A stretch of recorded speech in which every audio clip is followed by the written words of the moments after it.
बांग्लादेश में कट्टरपंथ को उसके अंजाम तक पहुंचाने के लिए हिंदुस्तान ने अपने सबसे बड़े हथियार का इस्तेमाल किया और हथियार का नाम है कूटनीति।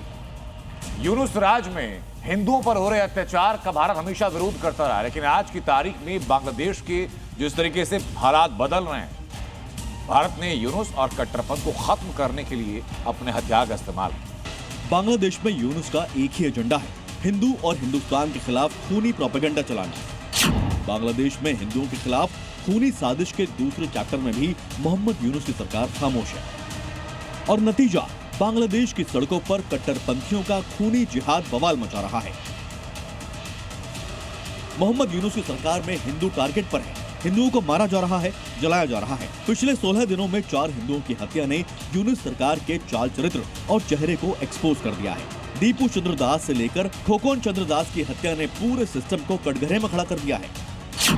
लेकिन अब भारत की कूटनीति ने यूनुस को बैकफुट पर जाने के लिए मजबूर किया है। हिंदुस्तान के संयम ने बांग्लादेश में यूनुस और कट्टरपंथी जमात के बीच खाई खड़ी कर दी है। दरअसल बांग्लादेश की पूर्व पीएम खालिदा जिया के निधन के बाद भारत ने अपनी कूटनीति का गियर बदल दिया है, जो इस बात का इशारा करता है कि नई दिल्ली अब मोहम्मद यूनुस और जमात इस्लामी के कट्टरपंथी गठजोड़ को आइसोलेट करने की तैयारी में है।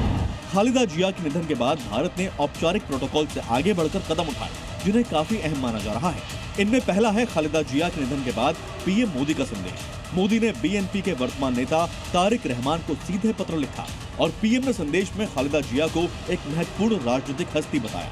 दूसरा, विदेश मंत्री एस जयशंकर का खुद राजधानी ढाका पहुंचना और तारिक रहमान को पीएम मोदी का पत्र सौंपकर तारिक से चर्चा करना। और तीसरी बात, रक्षा मंत्री राजनाथ सिंह का दिल्ली में बांग्लादेश उच्चायोग जाकर शोक पुस्तिका में हस्ताक्षर करना। अपने मैसेज में राजनाथ सिंह ने लिखा कि भारत इस दुख की घड़ी में बांग्लादेश के लोगों के साथ है।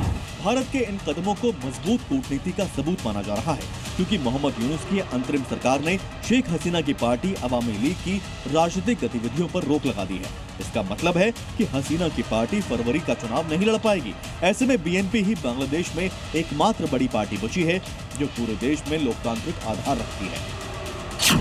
दूसरी तरफ यूनुस की सत्ता को जमात इस्लामी और कट्टरपंथी छात्र संगठनों का समर्थन प्राप्त है। जमात पर लगा प्रतिबंध हटा लिया गया है और देश में इस्लामी हमलों में बढ़ोतरी हुई है। ऐसे में भारत को एक लोकतांत्रिक विकल्प की तलाश थी, जो बीएनपी के रूप में सामने आया है।